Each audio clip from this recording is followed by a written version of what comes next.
Hey, if you're joining us online, hey, give it up for those who are watching online right now. Yes, we're excited. Thanks for being here. Hey, my name's Kris. I'm one of the pastors here, and sitting in the Testify seat tonight is Kris Gray. And I love that video because that video is about, obviously like the name is like the singly most important word. Your name is like the most important word in the English language, right?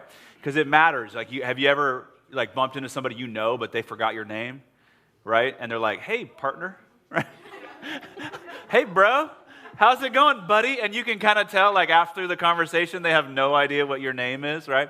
Well, we believe like there's not only a power in the name of Jesus Christ, but there's power when that name calls your name. And when he calls your name, he calls you for a purpose and for a reason. And we're in a series. Actually, this is the last week, Kris. This is the last week of our series, Testify. Hey, give it up to all the people who testified throughout the series.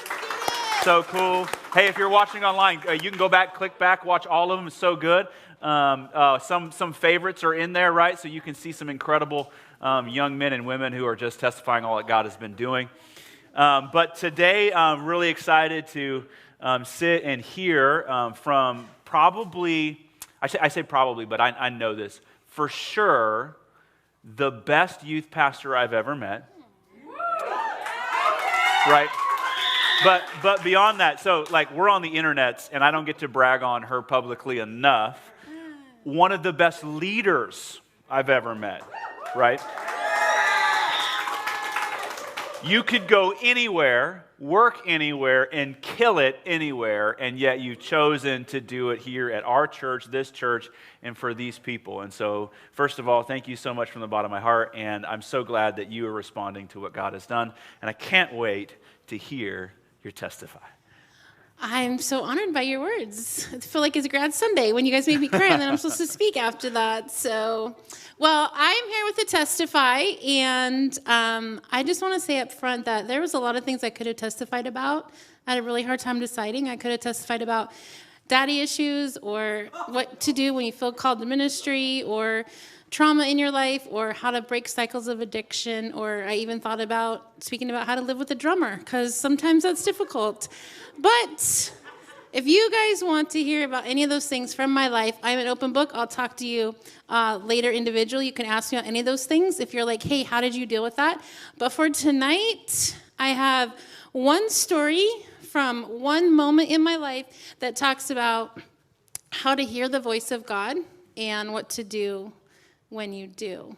And so just like that, those people on the video, they're like, wait, did you just say my name? And you're all creeped out, but you're kind of excited because someone said your name, but you're like, am I tripping? That's pretty much how it is when you feel like God is calling your name. So I want to talk about that tonight, and we can flesh that out together. So my story happened a long time ago. I didn't even have kids, so that tells you how long ago that was. But it was after a youth group night, and Joe and I were really exhausted. I don't know why we thought we were tired. We didn't have kids, but whatever. And we're like, let's just go to Sherry's. So it's like 10 o'clock at night. We're at Sherry's. I'm like, I'm so excited to just sit down and eat my prime rib dip and just veg out for a little bit. And I like sat down and like sunk into the booth. I was like so relaxed, so excited. There's no one around. I can just hang out with my husband. And then I began to hear God telling me something. And I was like, I'm not doing that. And what he was telling me to do was to go across the restaurant to this one lady sitting there and tell her God loves you. And I'm like, I'm not doing that, because I'm supposed to be on my break right now, right? Like I just did youth ministry. I'm exhausted. I just want to eat my salad with blue cheese and be by myself. And it just wouldn't go away. It wouldn't go away. And I finally just threw my fork down, and Joe's like, what? And I'm like, I have to go tell that lady that God loves her. So I was like, I'll just go do it. Fine, whatever, God, because I just could not shake it. And I went over there, and she was talking with her friend. She was probably like, I don't know, maybe 58 years old, 60, I don't know. So she seemed a little old then, but now I'm thinking she might have been my age. But anyway, she's talking to a friend. It was just her and her friend. They were just talking. And I said, excuse me, I'm supposed to tell you that God really loves you. And I started to turn around and run away. And she goes, really? Like all mad like. And I'm like, like, I just want my salad. She goes, well, I just found out today that I have cancer, so tell me how God loves me.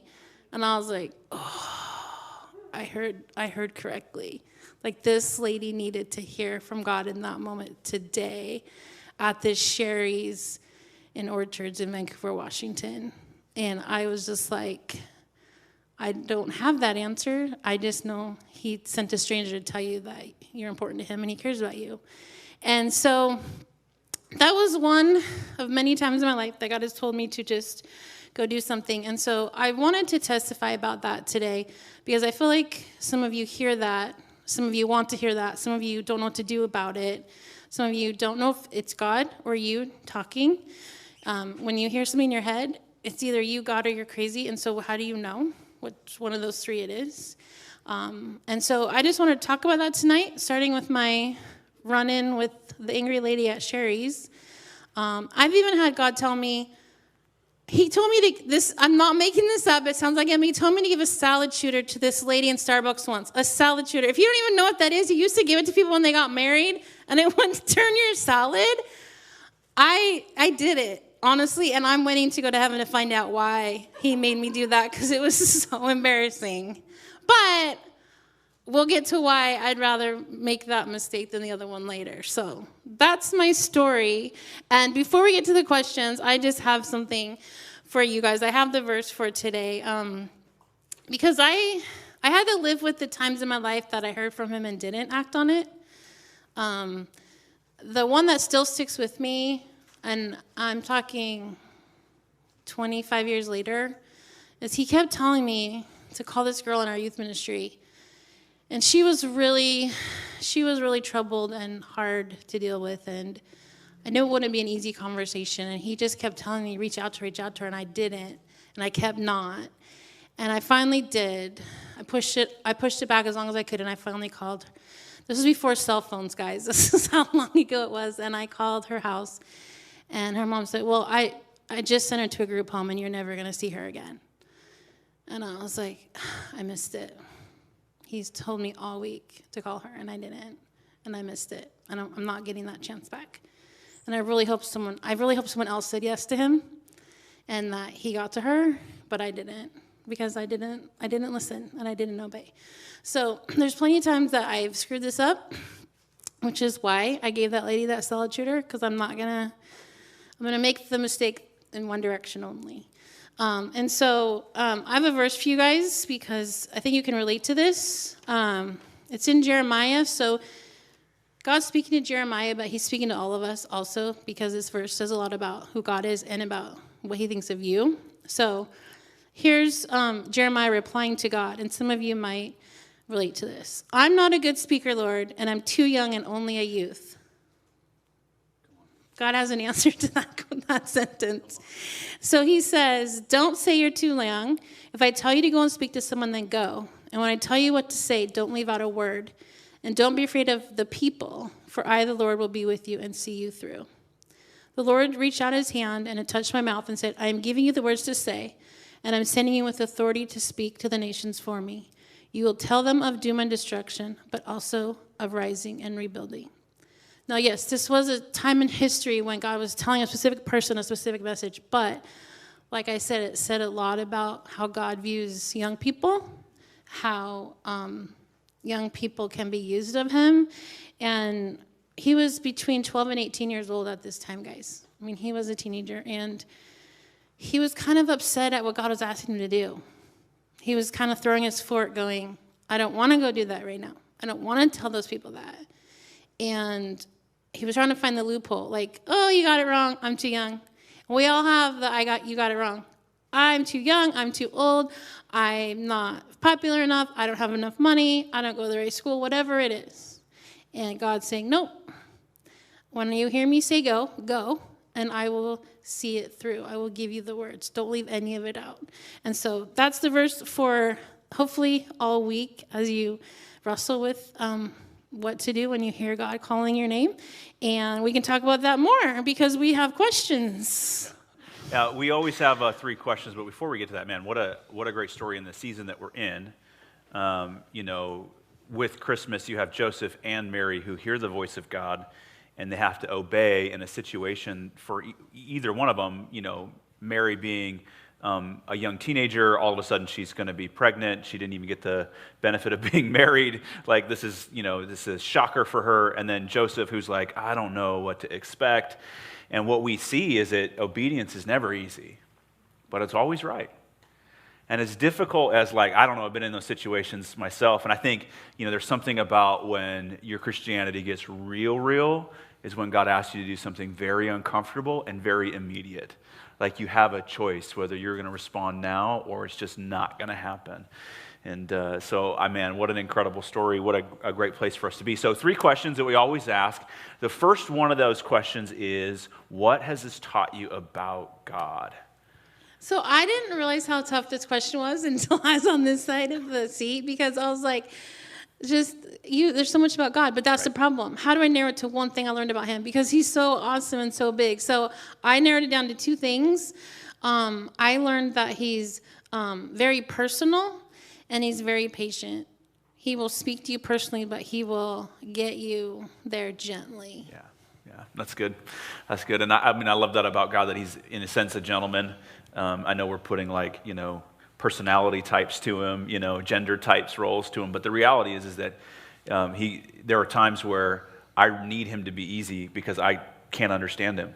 And I need him to go a little slower because I'm a little thick sometimes. And I just need you to just talk to me like I'm 5. Not like there's anything wrong with 5-year-olds, but on occasion you're using really big words, there's Lord. There's a lot wrong with 5-year-olds.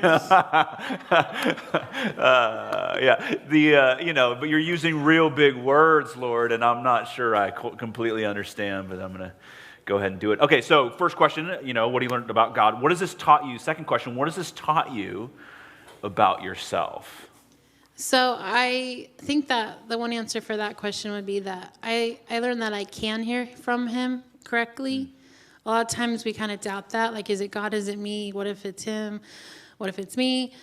And I take from instances like this that I can hear from a supernatural, invisible God correctly and do something about it. That's amazing. And I love that because, the last question is, what's the one thing that you want us to take away? But I'm already taking away is that how many times in Scripture God just speaks to his people. And, he's still speaking. And I love that about God, and that it's not people who are just sitting on stage, in front of cameras with microphones, but he's speaking to young people, and we're hearing it all the time. And I can't wait to hear your questions, but I also want to make sure that you hear, God's stirring something up in this room. Because he's been speaking to a few of you. And it's happening tonight, and he's been re-saying some things maybe he's already said to you, or maybe somebody in this room or watching online, you're going to hear something brand new for tonight. And it might come in worship, it might come just sitting here talking, but we believe in a God who speaks through his word primarily. He speaks through his church, the people of the church, and he's going to sometimes just speak in a stillness in your heart, in a whisper, maybe in an audible voice, maybe just in a sense of what is going to happen. And so, man, I love that about our God. He is still speaking today. So that last question, what is the one thing you want us to take away from your testimony? I kind of alluded to it, but the thing I really want you to apply from tonight is to err in the right direction, because every time I don't want to do it or I'm not sure, I go, God, I'd rather go tell them and it be not you than not tell them and it was you. And so even if you're not sure, go over there, give that word to someone, write down that vision and let him add to it as you go. Just do it, and if it's him, it'll keep going. And if it wasn't, what's the worst mistake you made? You just encouraged someone. Right. So always err in the right direction. Yes, that's good. That's good. So we have Roving Mike walking around. Raise your hand, and he'll come and talk with you. If you're watching online, post it in the comments, and I will read them here live for everybody here. Go ahead. Okay. What would you say to someone to one of us if God is telling us to go to like an adult? Because I know that's really intimidating because God's done that to me a lot of the time, and I I just get overwhelmed with that. So what would you say is some advice for that? I have a couple answers, and Kris might too. I know if it's one of your youth leaders, they want to hear you say it. If it's out of the context of this safe environment where people have been screened and vetted,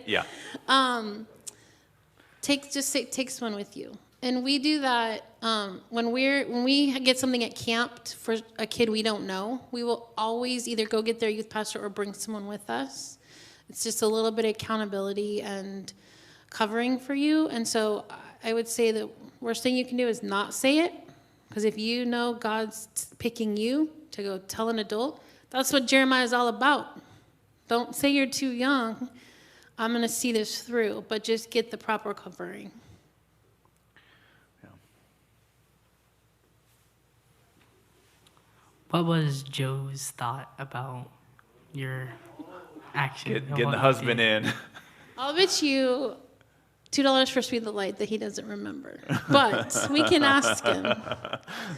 They want to know what your experience of that night was when I had to go tell that lady. Do you remember? Get him on the mic. Hey, hey, hey, hey. I do slightly remember, but I don't think that was the same location, though. You what? I think it was the one by the mall.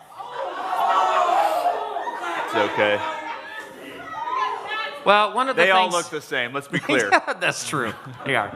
I would say that, obviously, I'm always one of those quieter people that doesn't like to really be exposed, or, I knew it was kind of awkward, but... Wait, how many introverts in the room? No, you're not raising your hands. I'm just kidding.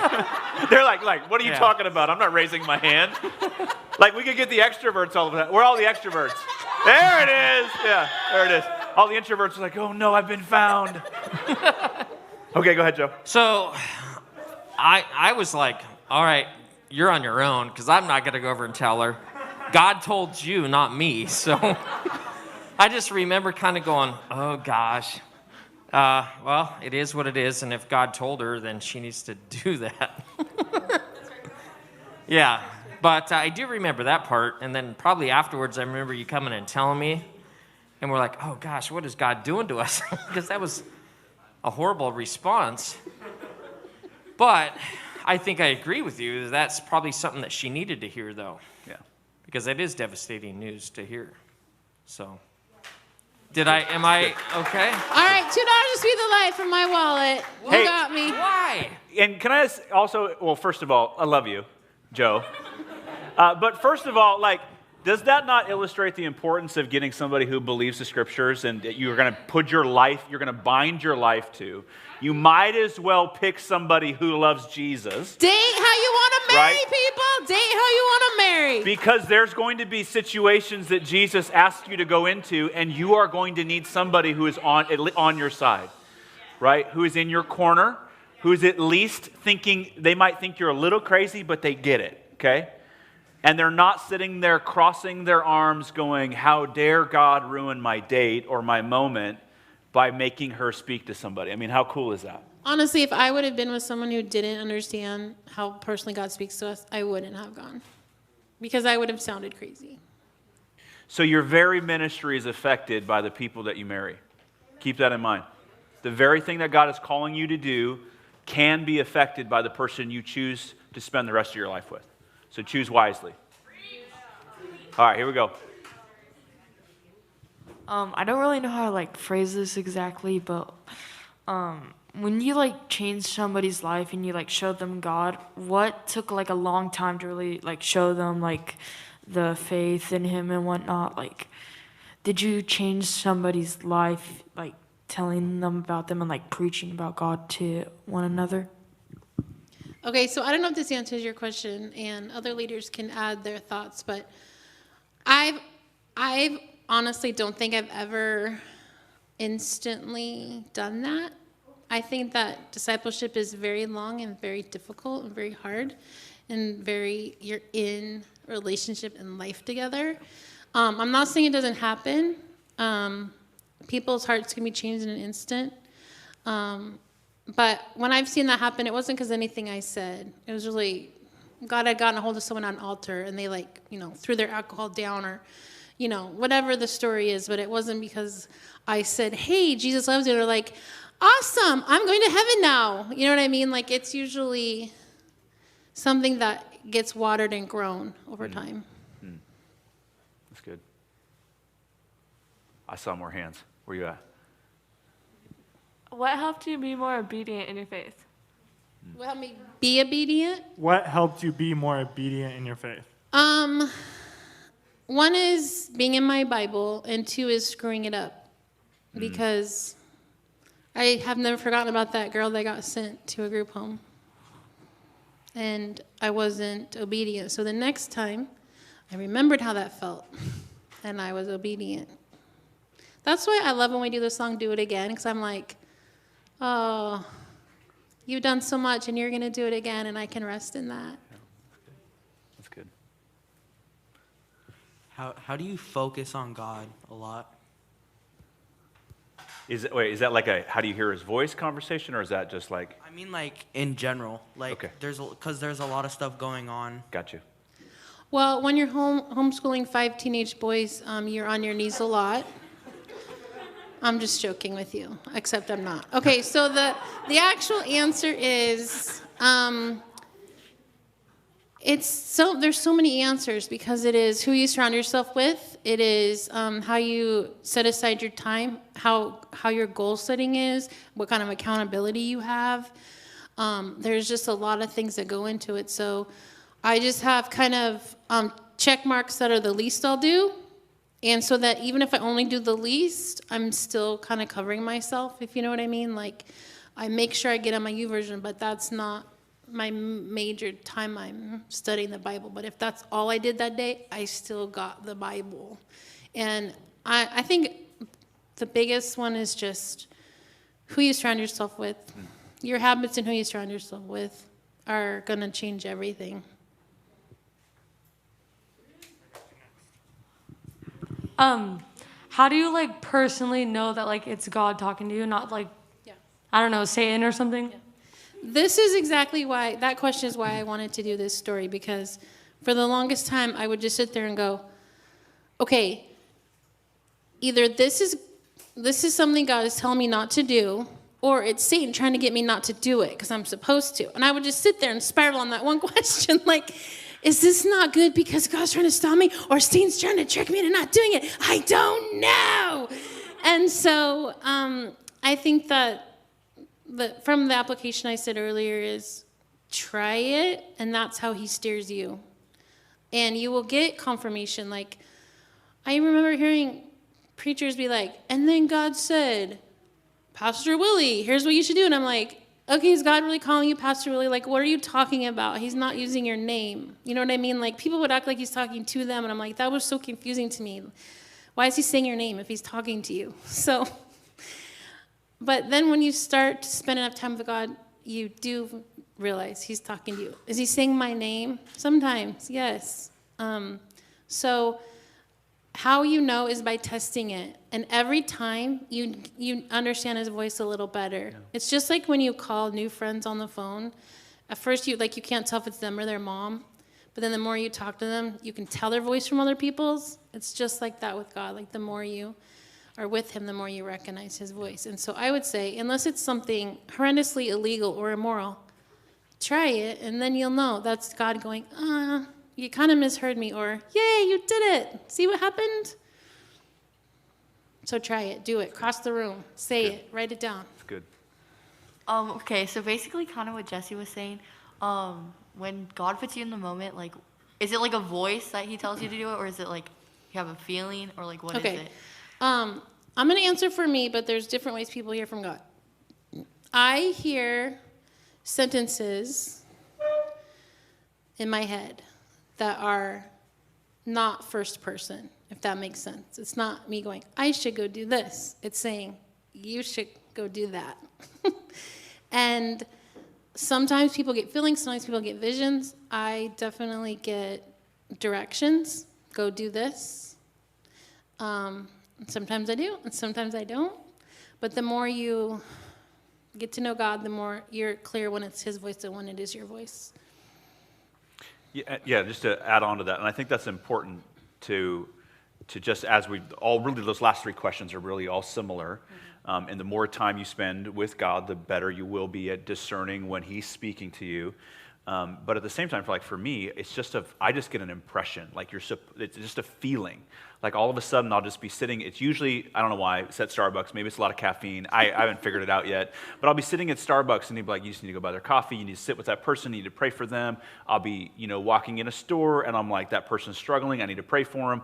And so I just get an impression. It's not that I don't actually hear any voice, it's just like I get a sense of what needs to happen right away. And then I have to go do that thing. And the benefit is like what Kris was saying much earlier, is that if it could be very strange to be praying with somebody in the middle of the store, right? It's mostly strange for you, not as strange for them, and very strange for the people around you, but nobody really gets hurt, okay? Nobody really gets hurt if you're praying for somebody. Or if somebody's like, hey, go give that person $100, right? Who's out? You are, right? But that's about it. Nobody's really injured in a place like that. And I think the way that we learn to hear God's voice is like Kris has been saying, you just have to respond. Because you get real clear when the results start showing up.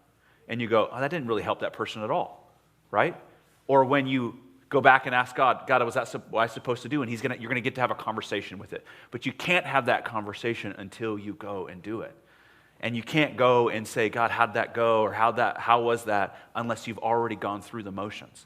And that's where I think you start learning how to discern the voice. And I'm telling you now, it'll start in the small stuff often. He may not ask you to move to Africa right away, but he might ask you to walk across a room. And if you want to hear what he has for you in your future, you're going to have to listen to him what he has for you right now in your present.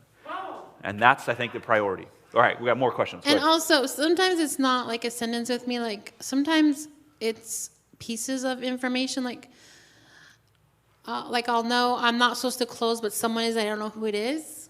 And then I'll keep praying about it. And then I'll all of a sudden know it's a blonde person, but I still don't know who it is. Yeah. Now, I don't know why God doesn't just say, here's who it is, go hand them the mic. I have no idea, because he knows and I don't, and I'm trying to figure it out.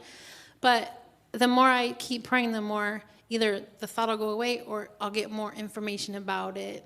And I had it narrowed that night. I had it narrowed down to Jerusha and Liana, and one of them came and got it. And again, so for me, a couple of months ago, God just gave me a verse. He was like, you need to go read this verse in Psalms. And I was like, okay. I opened it up and I was like, oh, okay. I was literally like, fine. It's your word, so I love it. I have no idea what that's supposed to do. And I remember later in that day, I'm sitting in a conversation, and they say something, and I'm like, I'm supposed to tell you this because it just fit. And I'm like, okay. So in a way, did God speak? Yeah, it's through his word, but the situation brought it up. And I was like, I need to read this Psalms to you because it fits the situation you're going through right in this moment. And it was God's word in that moment, and it's because I was obedient to read his scripture and go, okay, I'm just going to turn there. I mean, there's nothing. It's going to take me 5 minutes, and we'll just see what happens. Okay, more questions. Let's go. I love it. I love it. When God gives you a word, how do you not overthink of whether you should do it or not? Such a good question. He's laughing because I overthink it for a long time. Oh, yeah, me too. And then I go, fine. And I throw my fork and I go do it. And I'm better now. I overthink it less and less every year that goes by. Because I trust God more than I trust myself. And there was a time in my life where some trauma had hit our family, and I was really struggling. I believed in God, and I loved him, but I was questioning whether I want to follow God who let that happen. So I was just in conversation with God about that. And we went to our normal youth leader retreat, and I got no words for anyone because I was in restoration mode. I was in healing mode. I was in survival mode. Next year, that youth conference came about. Nothing. And I just worshiped God, talked to God, and went home. And then the third year I went back, and it was like, tell her this, go do that, that girl over there, her, him, them. And I just went around the room for an hour with words for people. And I just finally slumped in the pew and went, God, like, what was that? And he goes, that was 2 years worth. You were healing for 2 years, and I wanted to give you that back. And I was like, like, that's when you stop overthinking it. When God shows up like that, when you know it's him.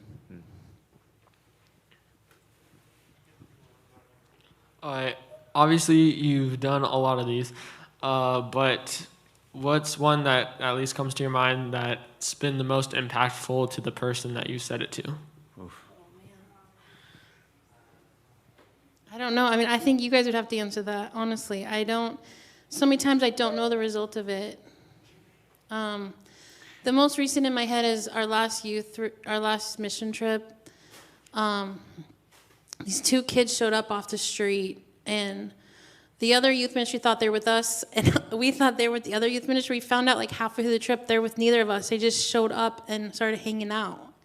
And so we're like, what? And I told one of them something, and they just absolutely, God just rocked the world that day, that week, that weekend. It was like watching someone fast track. Everything happened so fast with what their progress was, and I just watched God work. And then, like, the next day, they started asking me about, I'm speaking a different language. Do you know what that is? Yeah, I do. It's speaking in tongues. Let's talk about it. Like, everything was just so fast because we were leaving. I was leaving in 2 days, right? So God was like, let's lay a bunch of foundation before we all separate. So that's the most recent example, but I don't know because I walk away. I know that salad shooter thing, I have no idea. The lady in Sherry's, no idea. Kids at camp, no idea. A lot of times at the the leader conference I was telling you about, I'll say something and walk away and feel like I just failed miserably. And the next year they'll come back and go, remember when you said that last year? And I'll be like, no. But I'll say yes. But I don't remember them at all. And they'll be like, here's how it absolutely changed my mind or my life. So I don't know. Ask the people I've said it to. One of the strange and beautiful things about it is that you're supposed to be obedient to the moment and to the message, but not always to the response or the results. So the obedience is in that God asked me to do this. Now, I need to just be clear. Kris has what I would call as a prophetic gift. So God's going to speak to her specifically for people and moments more than anybody that doesn't have that gift, okay? So if you're sitting there watching this, or you're sitting in this room going, is God going to speak to me every day? Now, of course, the answer to that is yes, but is he going to speak to you in a way that you have to go speak that same thing over somebody else? The answer is maybe. It is universally available for every single believer, absolutely. But it may not be specifically how God works in your life. So be okay if you're not Kris Gray, okay? Just be you and allow God to speak through you the way he's chosen to, okay? But with all that said, your obedience is to the moment and to the message. Sometimes God will confirm it by somebody crying or having a moment or saying, oh my gosh, that's what I needed to hear. I can't believe it. Oh my goodness, let me tell you all about my life. And other times you'll say it, they'll look at you strange, and you'll be like, I've got to go now. And you'll walk away, and God will do something powerful in their world. And part of it is their brain's trying to filter, like half the time their brain's trying to filter, I don't know you very well. How in the world do you know that about me? And how is God this real? And they may give you this weird look or response. In the meantime, God's been working in their life. So you have to be very careful not to always judge it that way. Now, I would say this. If you're always getting people going, what are you saying? You might need to rethink what you're hearing, okay? So it is okay to get things wrong and to go up to somebody and be like, I'm really hearing this, and they'll be like, I am not, that doesn't even make sense. And you'd be like, okay, because your obedience is to the message of the moment. It's up to God. If you're wrong, it's okay. He's going to help you get right, and it's fine. And I've seen so many people across rooms to give a word to someone that know, and I know their story, and I'm just looking at them like, you are dead on. They're saying it with a shaking voice. And they're like, you don't know me, but I think I'm supposed to say this. And then they just nail it. And I'm like, oh, yes. But that person doesn't know that. The person saying it has no idea that they just got it right. And last one conference, Havilah said, when you're giving a word, people look at you like you just told them you're going to hurt their puppy. And I'm like, oh my gosh, that's exactly what happens. Because there's so much is happening and coming in that they're just like, and you don't get much more than, okay. But it's because so much is happening supernaturally in the spirit in that moment. And so that's okay. Don't judge that. God's working, you know. That's good. That's good. My man, back for round 2. This first question doesn't make really sense. But when God talks to you, does he have a distinct voice at all? Well, it's not verbal, so it's not a verbal voice. It's like a thought that I know is not mine. And then I'll stop and talk to him more. Like, was that you? Did you mean that? Like, please don't make me do that. And then I'll know. And then I'll know that after that, it'll be yes or no.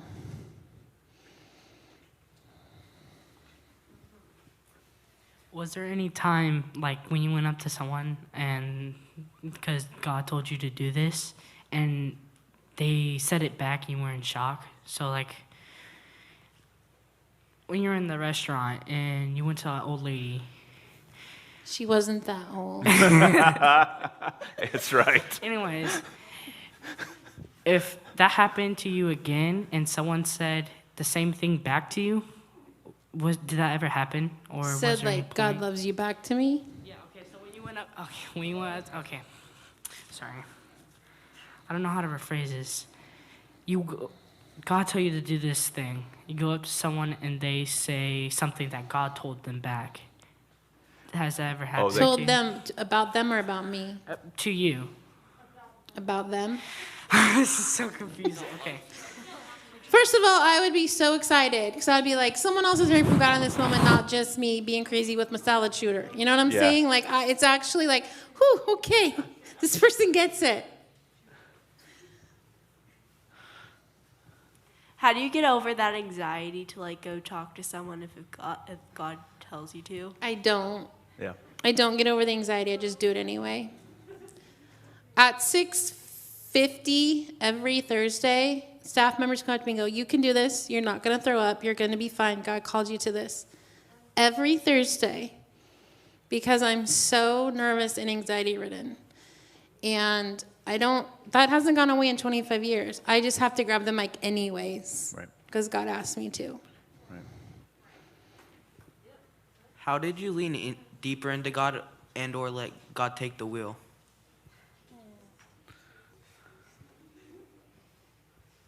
I think that the answer to that is probably once he called me to ministry and I rearranged everything in my life and aimed myself a different direction, I just then began feeding the things that would be good for that and starving the things that would not be good for that, you know. How long did it take you? How long did it take you to get a good relationship with God?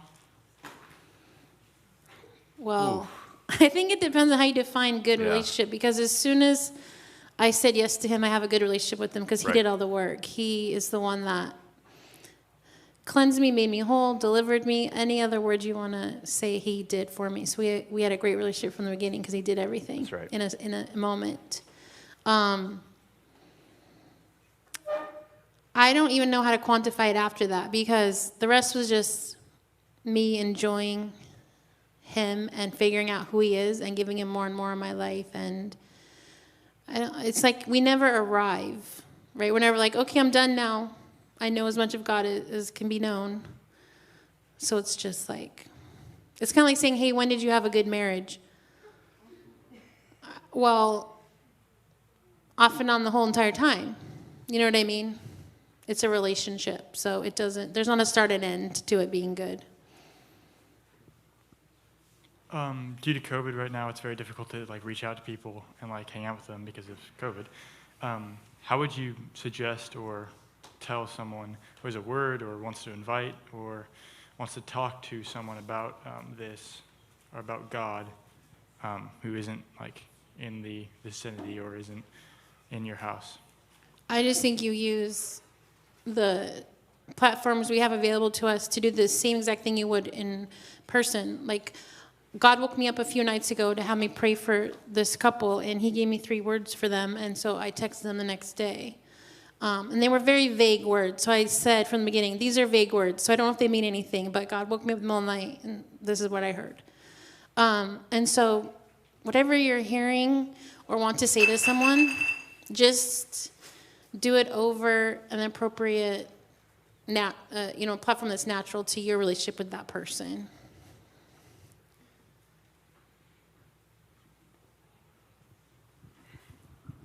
No question, just a comment. Okay. First of all, I have to say that this Testify is amazing, and it's mind-blowing, and it's so inspiring, and I'm going to cry. It's so uplifting. I am just blown away. I'm sorry. This is horrible. I make Trisha cry all the time. It's hilarious. Okay, anyway, thank you for that. That made me laugh. I'm just blown away because I'm taking all these notes, but just how God's timing for somebody else's life, how he just has that, but yet the connection with your story and then the connection between people, it is just like totally beyond our comprehension. I mean, when you told that story, like the creator of the universe is looking down at the Sherrys and knows this other lady's heartache and what she's going through. And then there's Kris, the timing of that. And he's like, hey, girl, go tell this lady that. I mean, that connection with him is just amazing. And I feel like that's just so real, and it's so tangible. Is that the right word for it? Like, for all of us, like that is so inspiring. Like that's what I long for. That's what I want to, yeah, it's scary, but to be able to just be told out of the blue that's so random, like, you got to do this, that's God. And like when you hear it, like you mentioned how you kept hearing it and you couldn't shake it. I feel like when you're at that point, yeah, it's God, it's not you. So this has been such a great Testify for me personally as an older person in the room. So thank you. Good. Okay, on the heels of that, I have to share a really quick story. So a couple weeks ago, we had a Simply Worship here, and I was praying over my son, Benjamin, who's sadly at this juncture walked away from Jesus. You can all pray for him.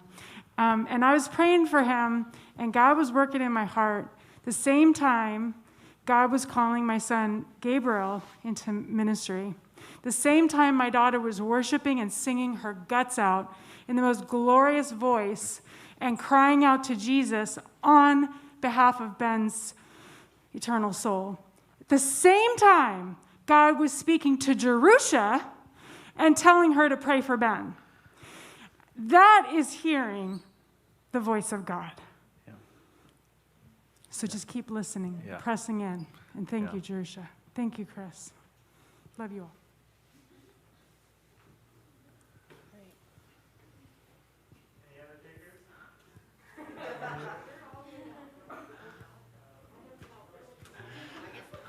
All right, well, I love it. Oh, was there one more? Okay. All right, one more. Hey, last one. All right, I love it. So what was like the first time God ever like talked to you guys? Ooh. I'm so old, Liam. Can you remember the hairstyle? That's a real question. Like, what was your hair like? That'll tell us what year it was. It's always just been big. I don't remember the first time. I remember I remember going too early, if that makes sense, in the beginning, before I had all the pieces. Like, now I know enough to wait and ask God for more. But I was just so terrified at first. I just wanted to do it and be done and run out of the building. But now I can get more information before I go. Yeah, that's good. That's good. All right. Oh, I just have one more thing. Ooh, the husband up Now, in here. I have no problem giving to Speed the Light, but I just was curious. what did I forget? No, I have to because you remembered. Oh, okay, good. But thank you for schooling me on the internet. I appreciate that so much. We can get another chair. Well, I we mean, can get I another. You can come I up even here. remember where she was sitting. She was sitting on the outskirts of the Sherry's, and we were on the inner part, right? Hey, I have memories of you guys at Sherry's and Adam. I'm so sorry. I'm so sorry. Adam covered me in. Oh, yeah. What was it? It was all the creamers. All the creamers. He crushed all the creamers. Face. Adam was a very small child at the time. That's how old I am. It was because Gina was introducing me to her All right. fiance. Well, we're grateful that you joined us online. Hey, if you joined us online, thanks for being here. There's a worship playlist that you can worship in home. You just click right below me. The playlist is right there. That'll be for you. For those of you in the room, you've got small groups, so that's going to be great. If you're watching online, hey, FaceTime into your small group. Text somebody, get in on it, and then you can join us for worship via FaceTime or Zoom or however you connect. We love you so much. We're grateful for this testimony. We're grateful for Kris Gray. Also, hey, give it up for Kris one more last time. If you're watching online, we do have a few little things that we'll be doing on YouTube, but the live elements for the rest of the year, this is basically it, so watch this like 5 times until January, but you'll have some more information on how you can connect with the Diff right on the YouTube, Instagram, and Facebook pages. So we love you so much. We'll see you soon. Thanks for watching us online. Everybody say goodbye to online. See you guys. Rest of you, let's go to small group.